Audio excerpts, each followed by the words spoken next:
Hi, Catherine. How are you doing? I'm doing good. So how are you doing recently? I'm okay. I'm doing okay also. I want to ask you something. I Some days before, I heard a phrase, children from the stars. What's the meaning behind of this phrase? For what do you use this? this expression or the phrase you mentioned, children from the stars, is quite, there's a hot topic recently. So this phrase is actually a very poetic and a beautiful expression for the individuals, or we can say the children with autism. It's used for this Yes, for like this metaphor. Yes, it's a metaphor for this group of people or this group of children. So I think this is also the romance thing of the Chinese.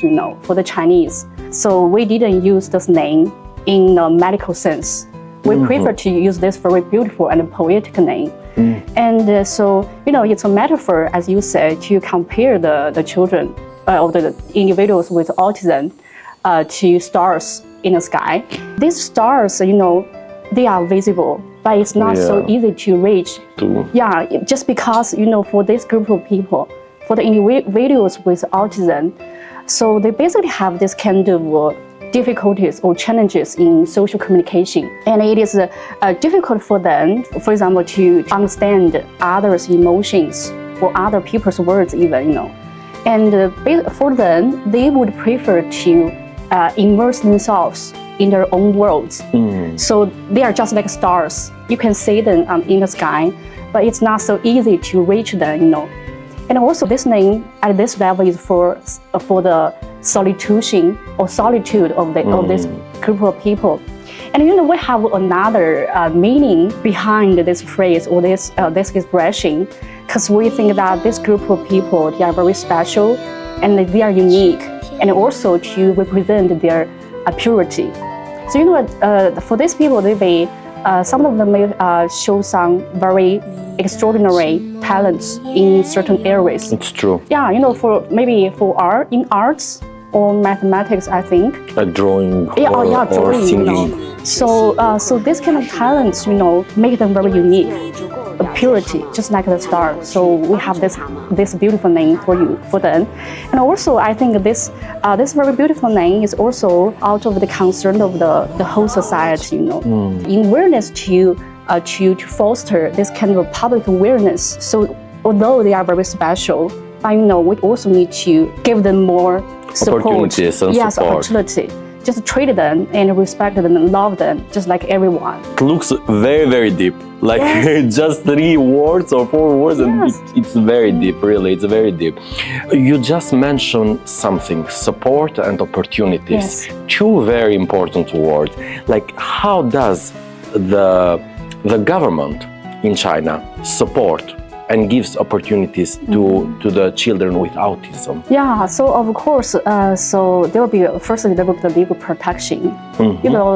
Especially for the law on the protection of persons with disability. So the individuals with autism is categorized under the intellectual and mental disability. So the law provides them with the protection, especially in rehabilitation, for healthcare, and also in education, and also in employment. Sorry for interrupting. You said something about the education. Yes. When it comes to the education, do these the children with autism has options? Can they go in a school, public school, or they are just kind of obligated to go to the special schools, let's say?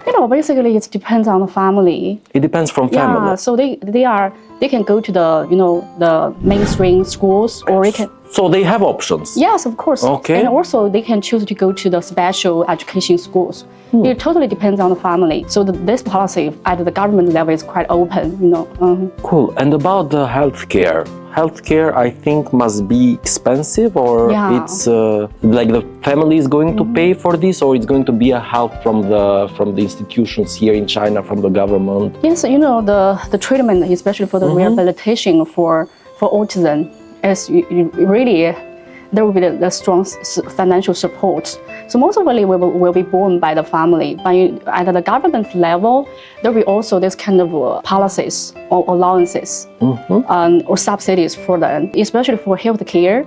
The rehabilitation costs was included in the medical insurance reimbursement.